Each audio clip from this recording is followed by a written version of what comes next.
কোষ্ঠকাঠিন্য থেকে শিশু যেসব রোগে ভুগতে পারে। শিশুর কোষ্ঠকাঠিন্য একটি পরিচিত সমস্যা। বেশিরভাগ ক্ষেত্রে খাদ্যাভ্যাস, মুঠোফোন সহ অন্যান্য ডিভাইসের প্রতি আসক্তির কারণে জীবনযাপন চলাচলহীন হয়ে পড়ে।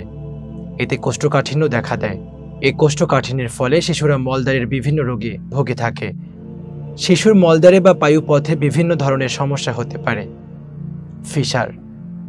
কোষ্ঠকাঠিন্যের কারণে পায়ুপথের সামনে বা পেছনে ফেটে ক্ষত তৈরি হলে তাকে ফিসার বলে, বাংলায় বলে ভগন্দর। এ সমস্যায় তীব্র বা মাঝারি ব্যথা ও জ্বালাপোড়া হয়। মলত্যাগের সময় সামান্য রক্তও যায়। পায়ুপথ সরু ও লালচে হয়ে আসে। পাইলস। বড় শিশুদের যেমন বয়ঃসন্ধিকালে বেশি হতে পারে এ রোগ, যার ইংরেজি নাম হেমোরয়েড, বাংলায় অর্শ। পাইলস ক্রমান্বয়ে আকারে বৃদ্ধি পেয়ে নিচে নেমে আসে। পায়ুপথকে ঘড়ির সঙ্গে তুলনা করলে 3টা, 7টা ও 11টার কাটার জায়গায় 3টি রক্তের শিরা কোষ্ঠকাঠিন্যের কারণে চাপ খেয়ে ফুলে ক্রমে নিচের দিকে নামতে থাকে। এর 5টি পর্যায় আছে। পাইলস ব্যথাহীন হলেও প্রচুর রক্তপাত হতে পারে। শিশুদের এমন রোগ হয় না বললেই চলে। ফোড়া বা অ্যাবসেস। পায়ুপথের ভেতরে ও বাইরে ছোট বড় নানা ধরনের ফোড়া হতে পারে।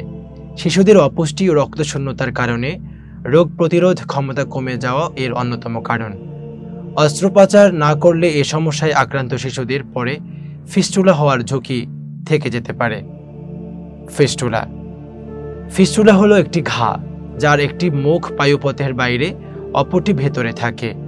ফোড়ার জটিলতার কারণে এটি হয়। প্রোলাপস। পায়ুপথ দিয়ে অনেক সময় বৃহদন্ত্রের কোনো অংশ আংশিক বা পুরোপুরি বেরিয়ে আসতে পারে। একে প্রোলাপস বলে। হেমাটোমা। কোষ্ঠকাঠিন্যের কারণে পায়ুপথের রক্তনালী ফেটে রক্ত জমাট বাঁধতে পারে। কখনো কখনো প্রচণ্ড ব্যথা হতে পারে।